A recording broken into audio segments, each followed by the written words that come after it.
Donald Trump is turning America into a narcissistic country. I'll tell you why in just a moment. Hi, I'm Victor Vogel. I want to take a few moments and share 10 signs you know you're in a relationship with a narcissist. And then I'm going to relate those 10 signs to Donald Trump. And then more importantly, I'm going to relate in a macro level how those 10 signs could be relating to the United States if we allow Donald Trump to continue to lead us in that direction. Let's begin by taking a look at the 10 signs, then I'll come in behind it a little bit later and give you sort of a summary of what I feel is going on and what we need to do to stop it for sure. So let's begin by taking a look at the 10 signs you are in a relationship with a narcissist. And as we go through these, like I mentioned before, what I want you to do is sort of associate this from a micro level by thinking about Trump, and then from a macro level thinking about Trump and where he is taking the United States in the world. Okay? Let's begin with number 1, conversation hoarder. The narcissist loves to talk about him or herself and doesn't give you a chance to take part in a two-way conversation. Think about this relative to Trump and the press. There's just no conversation with Donald Trump in press meetings. You struggle to have your views and feelings heard. So, when you shut out a whole party like the Democratic Party and many of your own party members, and you say this is the way I want it, that's a sign of a narcissist, conversation hoarder. When you do get a word in, if it's not in agreement with the narcissist, your comments are likely to be corrected, dismissed, or ignored.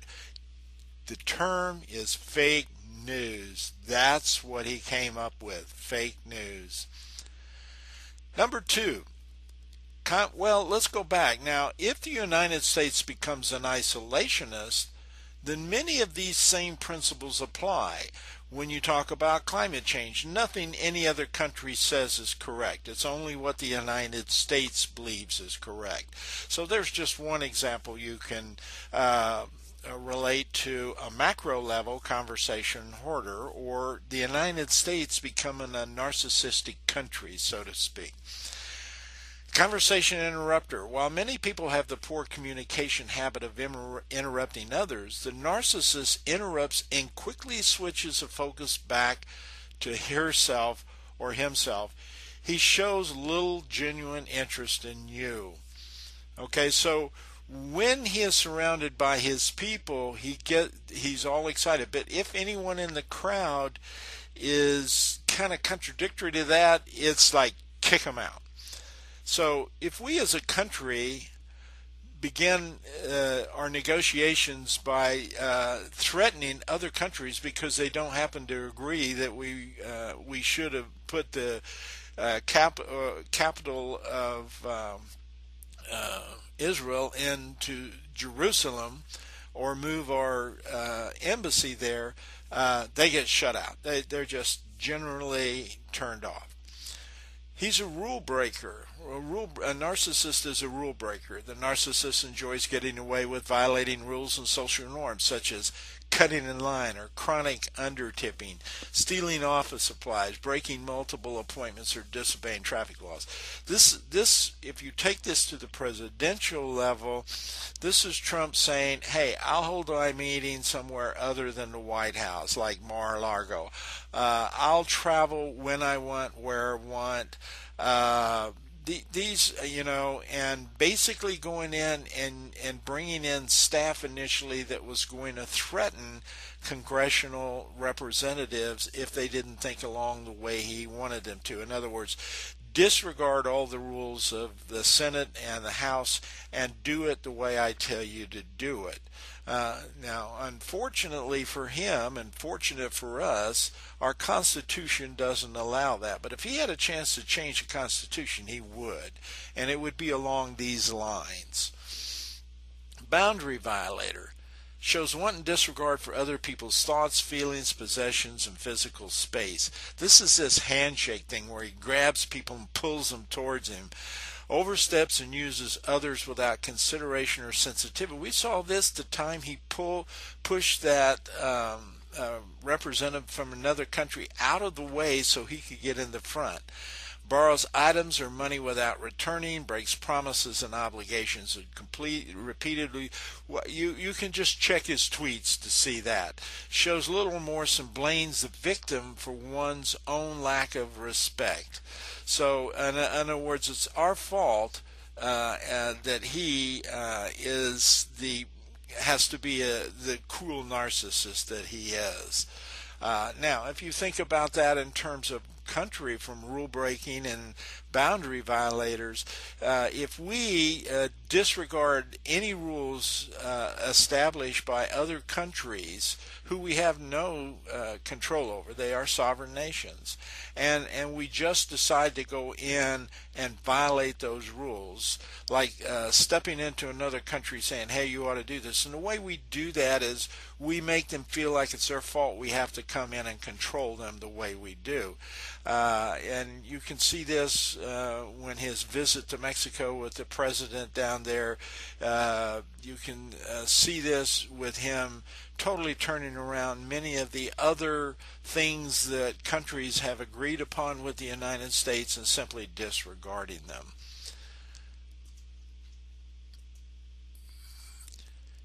False image or projection. Many narcissists like to do things to impress others by making themselves look good externally. This trophy complex can exhibit itself physically, romantically, sexually, socially, religiously, financially, materially, professionally, academically, or culturally. And we've seen him basically, there isn't any one of those topics that he has not addressed in terms of holding himself up as the ideal trophy kind of person. And we've seen it, and most particularly with the women who've charged him with sexual abuse. Religiously, he courts the evangelical group. Financially, he touts his wealth and his empire of wealth. Academically, he says he's very smart. Culturally, he basically says his race is primarily the one that stands out above others, and we saw that in the Charlottesville incidents. In these situations, the narcissist uses people's object, status, or accomplishments to represent the self, substituting for the perceived inadequate real self. And this is important. Most narcissists don't realize this is about themselves, but this over use of these areas, this need to stand out and be a trophy amongst others, really is a substitute for his real self, knowing that he doesn't possess these things. These grandstanding merit badges are often exaggerated, and we've seen that in his tweets and also in his speeches. The underlying message of this type of display is, I'm better than you, or look at how special I am. I'm worthy of everyone's love, admiration, and acceptance. This is so true about Trump. In a big way, these are external symbols become pivotal parts of the narcissist's false identity. That's very important, replacing the real and the injured self. So he becomes able to believe them himself. Now, as I mentioned earlier, this tends, from a macro level, he tends to project this as the way he would want the United States to be. Make America Great Again is about becoming a narcissist country. That's really what it's about. America was already great, but he has himself decided it was not great and was going to make it even greater than it already was. And the way to do that is using these narcissistic concepts transferred from him to the whole country, to the macro level in the world. And you can see how the world is reacting to that, and he doesn't care. Entitlement. Narcissists are often Narcissists often expect preferential treatment from others. They expect others to cater, often instantly, to their needs without being considerate in return. In their mindset, the world revolves around them. There is, in a nutshell, Donald Trump. And there is a nutshell where Donald Trump, by creating an isolationist attitude in this country, wants to take America. We are entitled to this treatment. We are better than everyone else. Because of that, we are entitled to this treatment, and we don't care how it affects the rest of the world. That is a very strong statement relative to where Trump has taken America. A charmer, a narcissist, can be very charismatic and persuasive. When they're interested in you for their own gratification, and that's important, they make you feel very special and wanted. However, once they lose interest in you, most likely after they've gotten what they want or become bored, they may drop you without a second thought. And I only have to point to his cabinet and all the people he brought on board and all of the people who are no longer there the minute they are not useful to him. This is how he perceives America, and the big issue here is trade and power relative to trade and America and the rest of the world, and his perception of our allies. He charms them. He tells them how great they are, how much we appreciate them. The minute they say something that's negative towards him, he turns on him. Look how he turned on the mayor of London. Look how he turned on Theresa May, one of our most powerful and long-lasting allies in this world. He just basically degraded him. He was a charmer up to that point, and then basically he disregarded them. Grandiose, thinking of oneself as a hero or heroine, like I will take it, only I can take you to this level. A prince or princess or one-of-a-kind special person. Some narcissists have an exaggerated sense of self-importance, believing that others cannot live or survive without his or her magnificent contributions. He talks about this in his empire building of his company. He talks about how smart he is. He talks about this in so many different ways. And when he takes our country and starts through this process of isolationism and other making our country in his image, if you will, when he starts doing this, then this is what happens to the country and the eyes of everyone else. They're not very important. However, in his eyes, he is the totally most important person in the world, and this country is the totally most important country in the whole wide world. Because he says so, and because the country then will say so as an isolationist. Everybody else on the outside is standing, looking with their jaw dropped, going, what in the world is this person talking about? What is this country thinking? How can they think that? These are all things that go along with that grandiose personality. Negative emotions. Many narcissists enjoy spreading and arousing negative emotions to gain attention and feel powerful and keep you insecure and off balance. This is what happens in his cabinet. This is why the press has reported on so much dissension. You can see Donald Trump is a narcissist. He promotes this stuff. It is no lie that within his cabinet this stuff is going on because he himself promotes this so he can be perceived as the one who separates it all and makes it look great. I've seen this in corporations in my consulting world too. It's amazing at high levels some leaders who possess these traits who are narcissists. They're easily upset at any real perceived slights of inattentiveness. This is why he gets so upset when the press talks about him or someone says something bad about him. They may throw a tantrum if you disagree with their views or fail to meet their expectations, and I just point you to tweets, and you don't have to go any farther to see that. They are extremely sensitive to criticism and typically respond with heated argument, fight, or cold detachment, flight. In other words, I totally disregard this, or they attack you, and that's what he did with these women who accused him of his own statements coming on a videotape.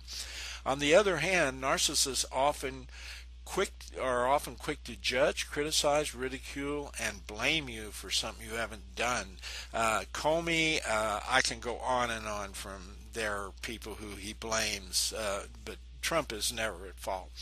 Some narcissists are emotionally abusive, and you see this when he threatens people with the power that he has. He literally is the most powerful man in the world, in his eyes for sure.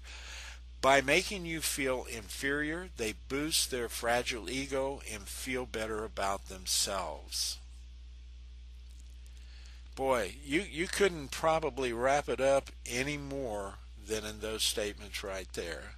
And finally, manipulation. Oh my gosh. Using others as an extension of self. This is what is going on in America, folk. Making decisions for others to suit one's own needs.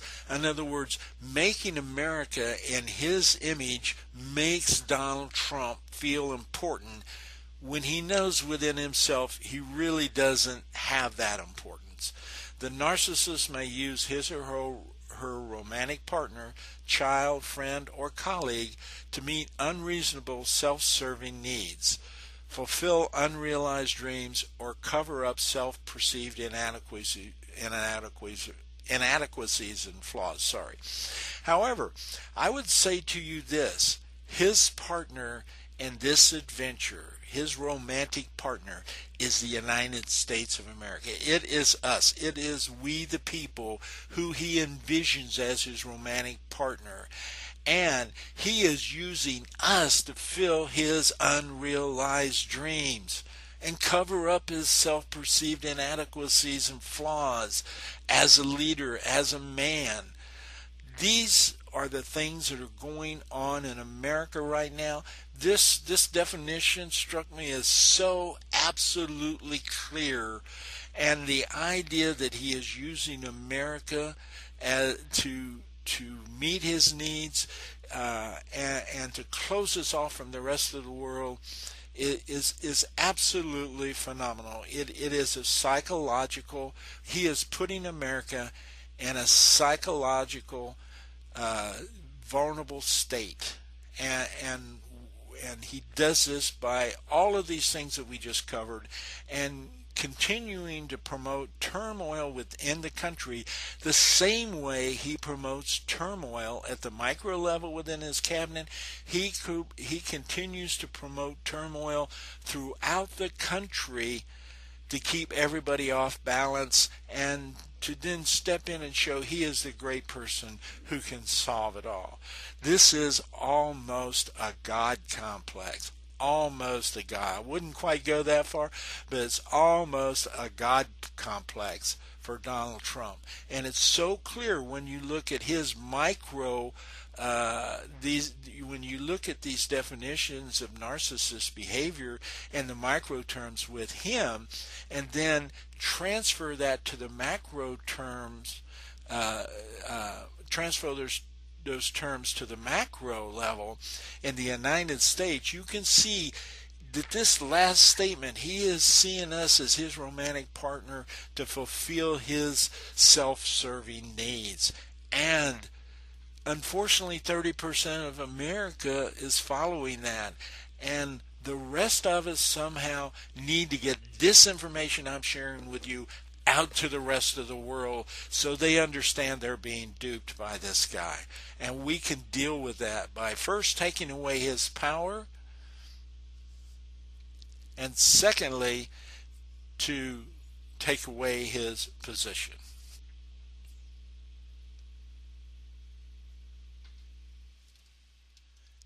Now, having reviewed the points relative to how you might see Donald Trump against these points, and simply drawing a conclusion, this is not to say Donald Trump is a narcissist. I'm not a psychologist. I can't say that. But you can draw your own conclusions by looking at the definitions or the signs, the definition of those signs, and the correlation to how Donald Trump's behaved. But more importantly, you can see how Donald Trump, as an individual, and as our leader, as President of the United States, the most powerful man in the world, is creating a country in his own image. And unfortunately, that image has narcissistic characteristics, in my opinion. And if we allow him to continue to take our country in that direction, we end up looking like a narcissistic country to the rest of the world. And if you're an individual who has to deal with a narcissist, you understand how difficult that is and how painful that is. So you can imagine how other countries are looking at the United States right now. And it's not a positive picture. And we really need to turn that around. Now, how can we do that? It's really simple. We need to neuter Donald Trump. We need to neuter him in 2018. We need to put enough representatives to stop all legislation that he might put through, unless it turns around from where it is right now and starts positioning us where we were as a world leader. Okay? And we can do that simply by voting in control of the House of Representatives and the Senate in November 2018. That's our first step. Our first step is to do that. Our second step is to put in policies and procedures that reestablish us in the world's view as a stable country who has everyone in the world, along with the United States, welfare at heart. And also that we regain the strength we need to build our country by unifying our country internally and not being divided. As you saw in one of those characteristics, that's one of the things a narcissist does. They divide the country to keep people off balance. And we saw that in how Trump handles his cabinet. That's how he wants his country to be. He wants to keep all other countries fighting against each other and arguing and debating. Well, those countries aren't going to do that. They're going to recognize who they're dealing with, and they're just going to shut us out. And we cannot survive as an isolated country in the world. We are not that big a population within the world population. We don't have that much influence. And financially, we're not doing that great relative to the rest of the world also.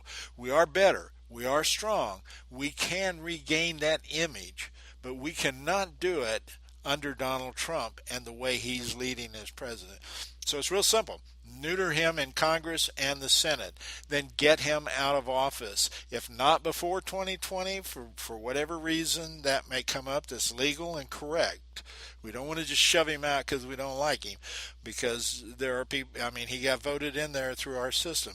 But we can also see that each single individual vote counts now. So you got to turn out, and if we turn out like we should have turned out in last November in 2016, then we should have won the election. We should have won the election because more people voted against Donald Trump than voted for him. Okay, the Electoral College took it the other way, and the whole system that we use to elect took it the other way. But the fact is, had everybody got out and voted, we would have we would have been the majority. We would have overruled in those states where he took it. So you've got to get out and vote. Most importantly, you've got to get active now. You've got to see how what I'm telling you about where this man is taking this country for, I believe, his own gratification, not for our welfare, but for his own gratification. That's all he's ever been interested in. That's all he's interested in right now, folks. You can see it in everything he does. And the facts are right there in videos, news conferences, in speeches, in tweets. They're just totally undeniable. Totally undeniable. That's why these points were so powerful when I read them. And send this video viral. Let the rest of the world see it too, so that everybody can start taking note. Make sure you send it to everybody else that you feel is important to see it. I'm sure people are going to deny it, I'm sorry, I don't have time to argue with those people because it's like arguing with a narcissist. It doesn't help. So my deal is to get this out to everybody who sees this and understands it. Push it out. Let's take them out in 2018. Let's do it now. We got to get started now. Let's do it in a big way. You guys have a great holiday, and I look forward to putting a lot of this stuff out in 2018 under the hashtag KickThemOut2018. Have a great day.